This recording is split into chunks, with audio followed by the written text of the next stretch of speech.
All right, here we go. Here we go. Another one, man. Boxing Talk Up North. It's your boy Ryan Fraser.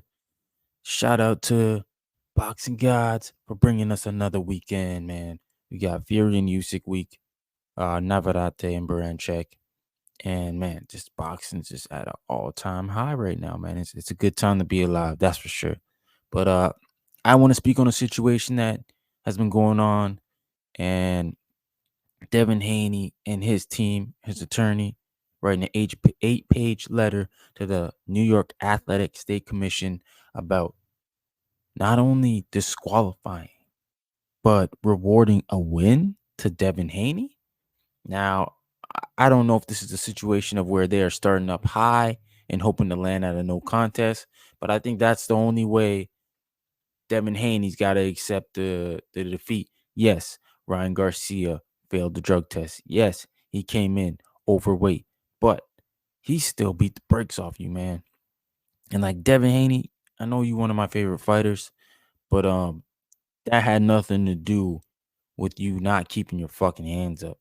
But definitely don't think that they need to go that direction. I think it's kind of like a situation of maybe this is where they're starting at the worst penalty, and then they're hoping that the athletic commission comes back with a no contest and they can settle there. But as the time goes by, like we still have until May 22nd. I think that's when the B sample comes back for Ryan Garcia, as he smartly made sure to reenact that, activate his clause that you guys have to go test that B sample again. He's been cleared of one of the PEDs, and now I think it's only the estrogen that they say is left in the obviously a banned substance that was used. But I always said, like, Ryan Garcia's mom tried to get at me on IG because I was saying that, you know Canelo Alvarez was somebody who was caught with, the computeral meat, the tainted meat, but he had went so far in lengths to get the Mexican government and officials to come and tell, Vada that, hey, this is what we put in our meat here in Mexico. This is true. Like, he didn't take this willingly. And he still served a suspension. I'm pretty sure Canelo Alvarez was still suspended for either 6 months to a year in whatever commission where he was found with the computeral. And he obviously stated that, he was innocent, and he proved his innocence, but he didn't run around saying there was a conspiracy theory, and he didn't run around blaming other people. And Victor Conti, who I'm sure was involved with Vada at the time, he didn't go around and blaming these people. So I get it, Ryan Garcia. You may not have done this on purpose, but I just want you to prove that, my guy. I just want you to take whatever you took, maybe bring it to a lab, your own lab, maybe like your own secondhand, pay for it, get them to prove it, bring it to the athletic commission and say, hey, we got these guys over here, a well-known company that can test, and they're showing that, hey, there was tainted substance that I was taking. Like, because if it comes back as, just we don't ever get an answer from Ryan Garcia, then we just gotta assume he popped dirty. And I get it. Fighters pop dirty, but they gotta suffer the consequences. Unfortunately, some of my favorite fighters have popped dirty. Roy Jones Jr., Sugar Shane Mosley, obviously Canelo Alvarez as of late. But I'm just saying, man, like, those guys, I think, went to lengths to try to prove their innocence, that they didn't do that on purpose. And I just want Ryan Garcia to do the same. But as far as Devin Haney and his team, I think the 8-page letter is a little too far, man. And then you want a disqualification, which will make it a win for you in a fight that you didn't win and should never go on your record as a win. Because people, whatever, 5 years from now, if you guys become huge stars, will look back, oh, let me see how Devin Haney beat Ryan Garcia. And they'll be shocked and appalled when they watch that fight. Because you did not look at all.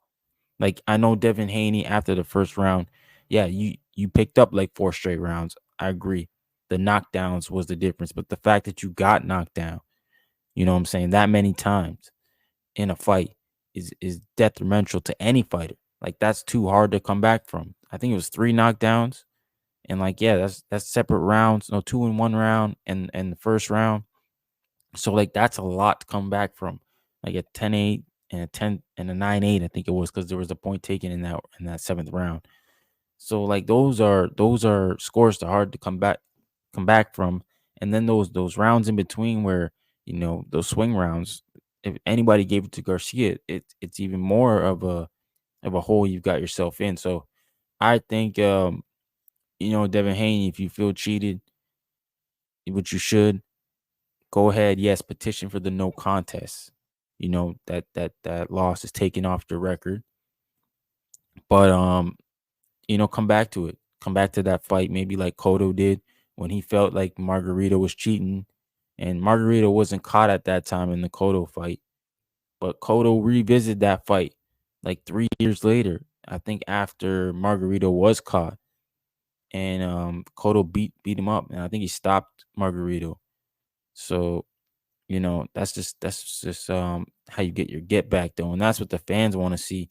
The fans don't want to see this attorney writing an 8-page letter about how you should get a win that everybody saw you lose.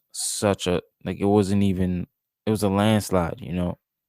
A lot of people were like shocked. I was shocked. But at the fact that, Ryan Garcia had completed that, shout out to him. But if these are the situation and circumstances, and the B sample does come back dirty, and he just doesn't give us a logical reason for that, then yes, it should be a no contest. And I think your team should have waited for the B sample, because if it comes back that B sample is cleared, which I don't know if has happened. They said like 96% of the time it comes back dirty. But if it comes back cleared, then you guys really look stupid, really look desperate, and it's a whole bunch of waste of attorney money and the bit. And it just could have been better. Like if the B sample comes back and then you guys petition for a no contest. I don't know why you would petition for a disqualification. I don't think Ryan Garcia should get a loss on his record for that. And despite whatever you guys want to think about what he did, we don't know the truth behind it. We haven't heard the real story. And that's why I'm just saying, like, I wish Ryan Garcia would clear his name instead of running around here, challenging Spence, talking about Cambosa's wife, talking about that guy's wife, talking about he want to fight Dave Benavidez and Sebastian Fedora. Like, man, just petition. Like, man, just go ahead, clear your name. That's all us fans want. Well, that's what the boxing fans want, because we're the ones that gonna hold Conti. You know what I'm saying? We're gonna hold him responsible if we find out, yeah, this guy's cheating in our sport. We're gonna get him out of here now. But boxing is the wild wild west. I'm sure Ryan Garcia already knows that. I'm not saying nothing that ain't been said before. And I'm sure like their team's got a plan. Like Ryan Garcia is a marketing genius. I'll give him that. He understands the game. He understands how to navigate it. But I just think from a standpoint of like the perception that you're giving your fan base right now is that this whole thing was a conspiracy theorist, and they're after you, and it's like, Ryan Garcia, like, really, Devin Haney is not a draw, man. It helps the sport when you win more than Devin Haney. It helps move the numbers because you are the guy with the numbers. So why are they trying to take you down? Like, that makes no sense. Nobody benefits when you lose to Devin Haney. When you beat Devin Haney the way you beat him, boxing was popping, man. Everybody was talking about that fight. Everybody was talking about Ryan Garcia. They still talking about him. And he out here living the moment and taking a victory lap. But I think he needs to step back and clear his name so that the boxing fans can be like, okay, maybe Ryan Garcia didn't mean to do this. Because right now it doesn't look that way. It just looks like you popped dirty. You're not going to be responsible for it at all or hold anybody on your team accountable. I mean, even if you say, hey, I brought in this new guy. He had me take this, and that, and the third. Yo, here it is. Vada, test it. And it comes back. Oh, yeah, it's in there. It's tainted. Then, we have a story to say that, Ryan Garcia didn't intentionally do it. But I don't know, man. I don't know. Let me know what you guys think in the comment section. I just thought I'd drop a little quick video about that situation, Devin Haney and Ryan Garcia drama. Is these guys are very young, man. I feel like we need to stop with this whole um, getting that Team Haney and getting that Garcia. I think they'll fight again. I really do think they'll fight again, probably at 47. Devin is not gonna. I don't think Devin's gonna stay at 40 very long. I know he said he wanted to undispute, but this fight that just happened is gonna set him back a bit, and then he's gonna have to fight his mandatory, who is Sandor Martin, and that's not for a title. So I mean, it's gonna be at least 5 fights at 40. I don't know if Haney can give us 5 fights at 40. I feel like he's already grown at a 40, to be honest. And he won't be a big 47 pounder in like statue wise, but he should be able to hold himself, with the boxing ability, and especially with the 147 being a thin division right now. I think Ryan Garcia should jump up to 47 and win some belts, man. His biggest um guy up there would be Boots. Like Boots is probably the only dude that can beat Ryan Garcia if he went to 47, I think. But I think there's fights up there for him, like Stanionis, you know, um obviously Jerron Ennis, Mario Barrios. I think that'd be a great fight. Him and Barrios. Like there's some fights up there at 47 for Ryan Garcia. And for him to make a little bit of a legacy, if that's something that he wanted to do in the sport. But as far as like him and Devin Haney, I don't think we'll see that rematch soon. I think it'll be like 3 years from now, just like the Cotto and the Margarito situation. Cotto felt like he was cheating back in, I want to say, '08. I don't know when that fight was, but it took like 3 years later for Cotto to get the rematch, and to be honest, I think he felt Margarito was cheating, felt cheated, and was like, yeah, f that guy.